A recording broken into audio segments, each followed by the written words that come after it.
Hello, friends. Happy Friday. It is wonderful to be here with you. I hope you've had a really productive and positive week as we are ending the week here. Whether you're tuning in live or catching me on replay, thank you so much for being here. Happy Friday. Let's jump right in. Welcome to Level Up with Winnie Sun.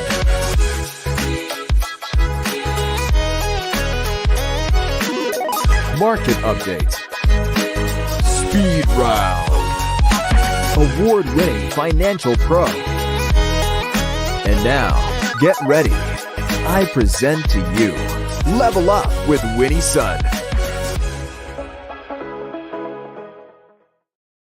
Hi, friends. It's great to be here with you. Unfortunately, we are missing Greg today, so we're not doing In the Loop, but it is wonderful to end the week with you. For those of you who are brand new to the show, hello, I'm Winnie Sun, your host and award-winning financial pro, a Forbes contributor, and a CNBC council member and contributor as well. We are streaming here live, and it is wonderful to be here with you. It's a sunny Friday where I'm at. Let me know where you're joining me from. It is great to be here with you. I see Modern Mom. Thank you so much for being with us as well.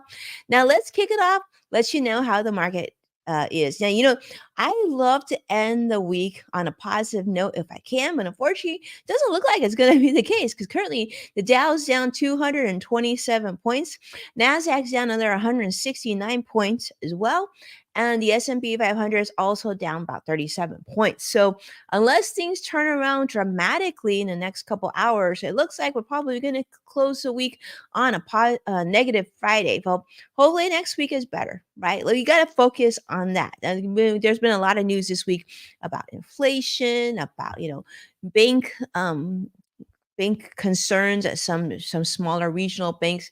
But there's also been a lot of talk about the big social media platform TikTok. Now, you haven't heard the news about TikTok, the House has made its decision. I think it's going to Senate for review on what the future of TikTok is going to look like here in the United States. But here's some news that came out the last couple of days. I thought it was interesting. All of a sudden, you got a lot of people interested in buying over TikTok. I'm curious to see how you feel about this. Who would you want to own TikTok? We know what happened to Twitter when Elon took over, right? Is what's going to happen to TikTok? That's really the big question I have for all of you.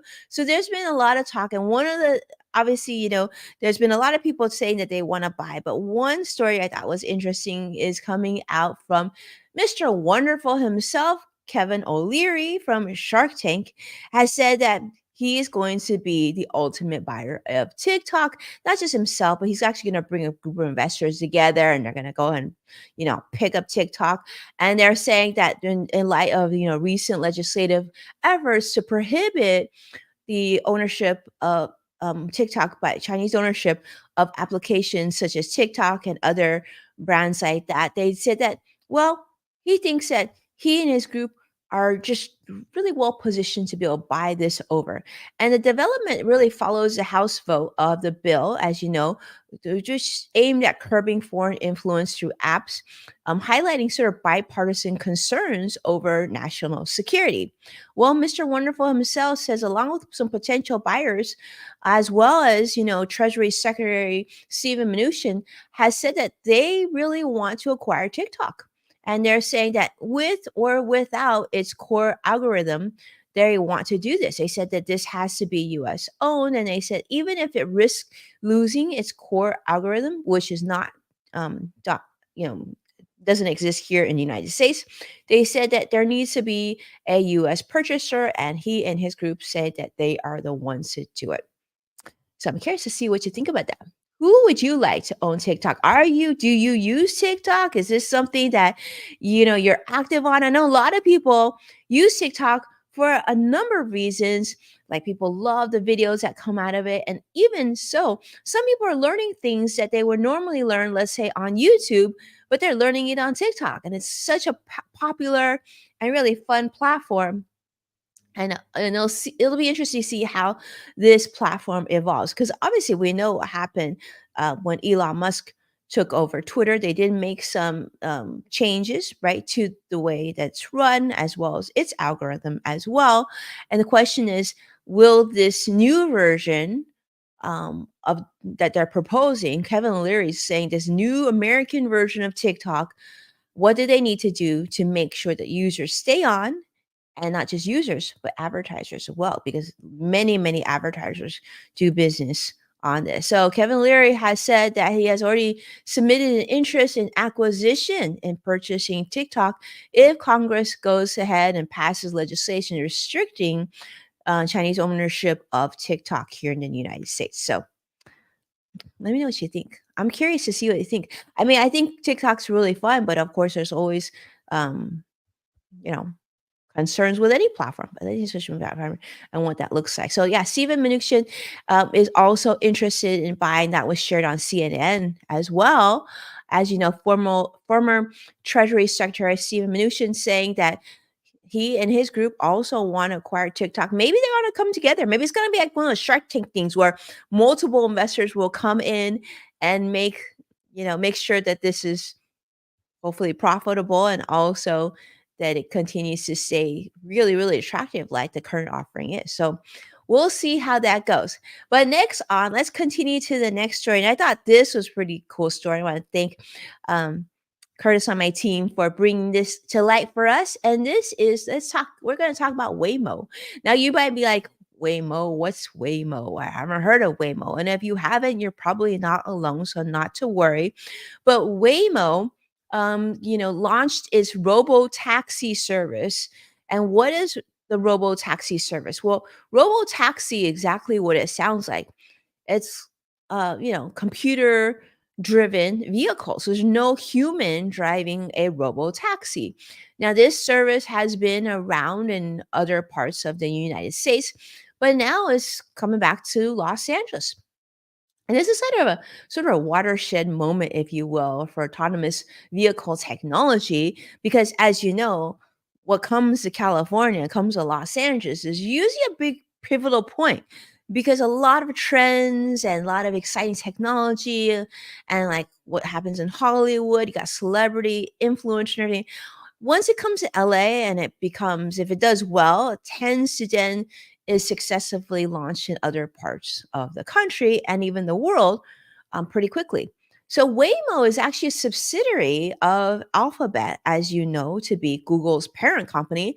And they have introduced, of course, their autonomous robo taxi service to the public in Los Angeles. Now, this is a big deal because it has already had operations in San Francisco, as well as Phoenix, Arizona.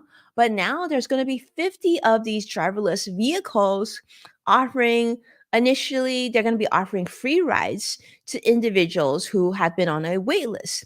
Now, this service has generated both, of course, a lot of interest from people who are like, oh, that'd be great to get in the car and, it'll be so fun.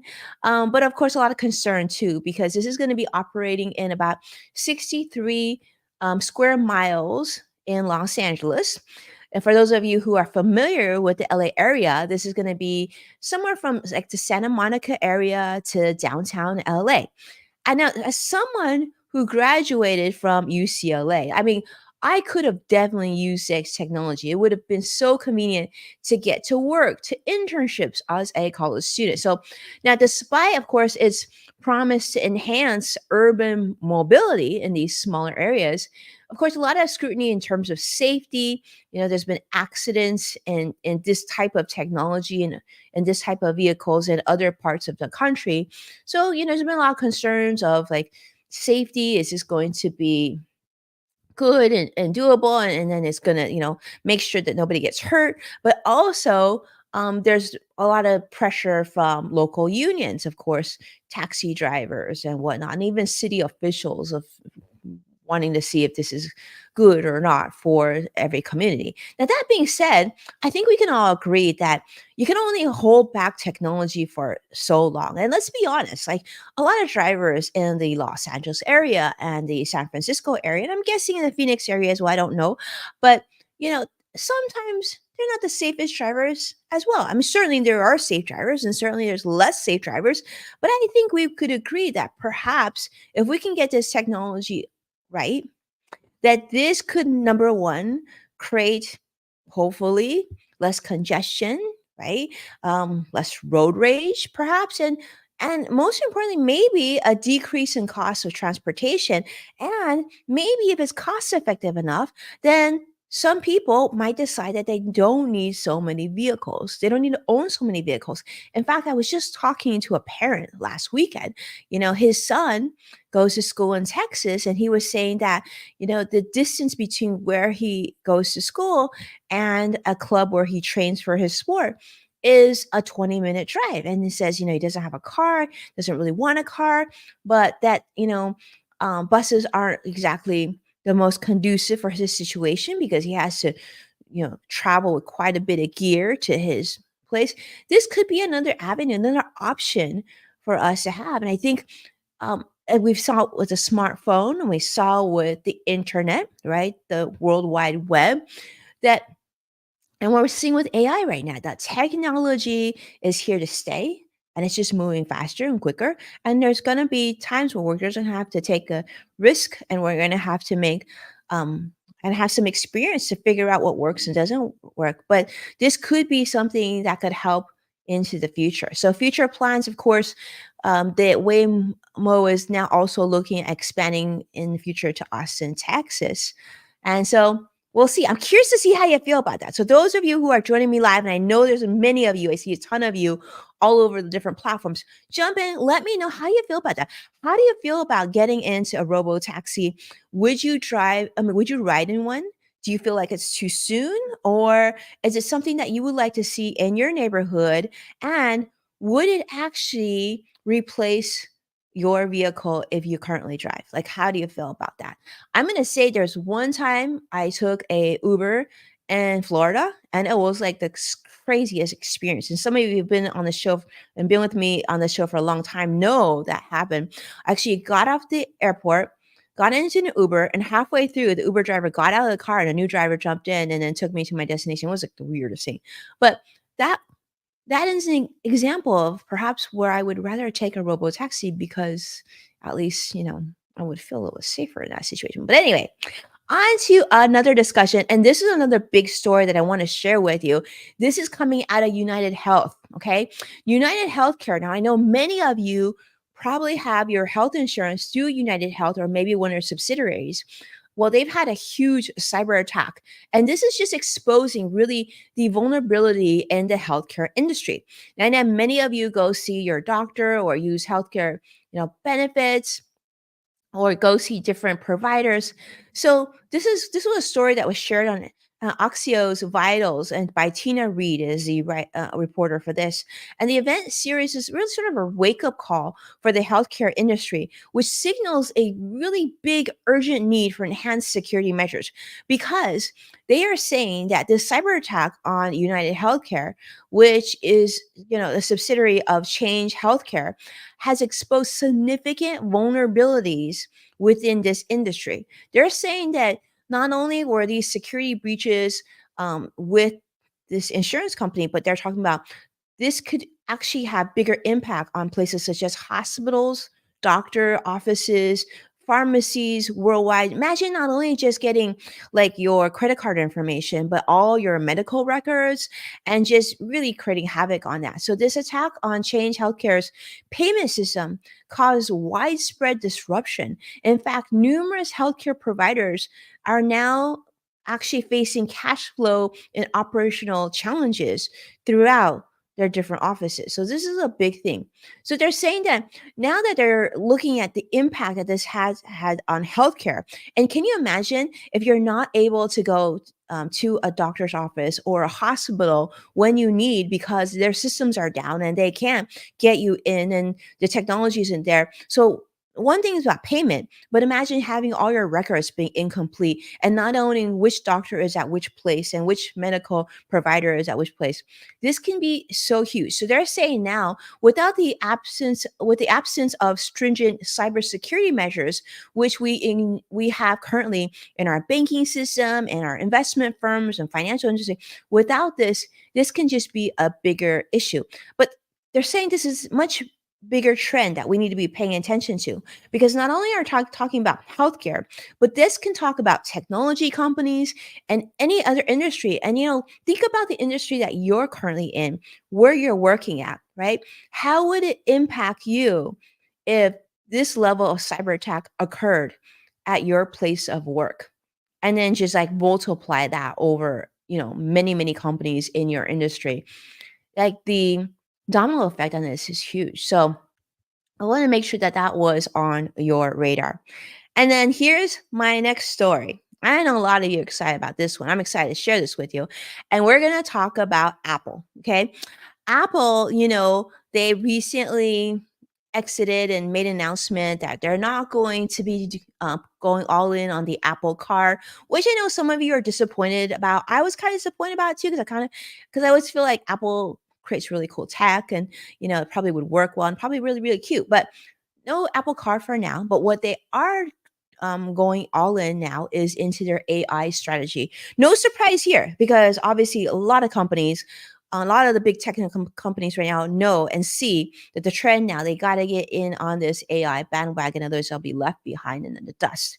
Well, AI has just enhanced its AI Apple has just enhanced their AI strategy with a new acquisition of Darwin AI. Okay, this is an article shared on Yahoo Finance by my friend Julie Hyman and Josh Lipton, talking about a significant change in Apple's technology, because they're acquiring Canadian startup Darwin AI.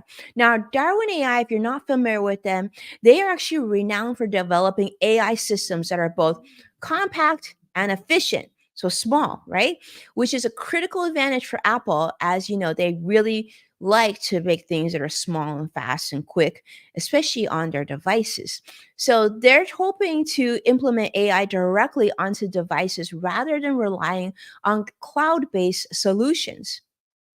That's going to be cool. So, CEO Tim Cook has already indicated that the company is poised to introduce groundbreaking AI innovations within this year in 2024. So, they're saying that Darwin AI could represent more of a focus to integrate advanced AI capabilities into their smartphone portfolio, maybe their tablets, really moving away from previous projects like Apple Car. So they're going to go right all in into AI into our smartphone devices. I'm curious to see how you feel about that.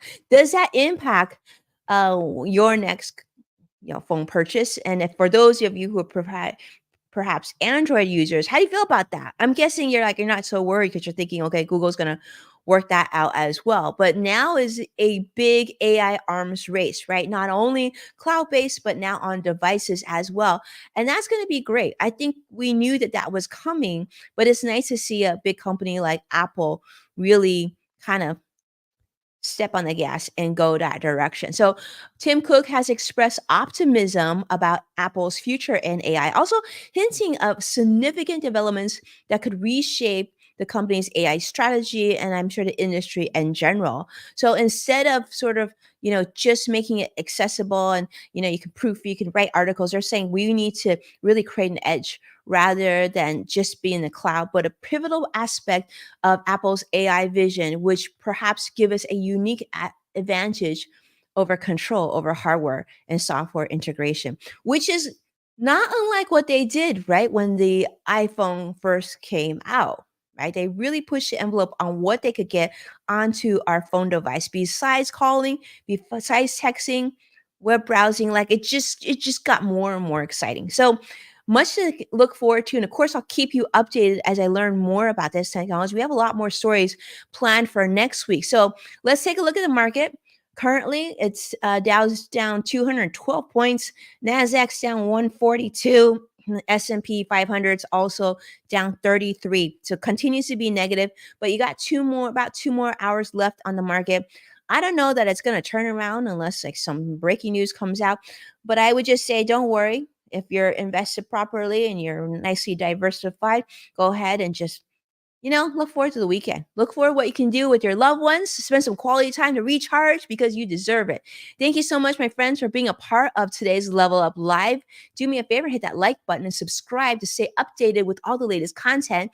And of course, don't forget to watch full episodes of Level Up with Winnie Sun on NASDAQ, Amazon Fire, Samsung, LG, Roku, and many other platforms.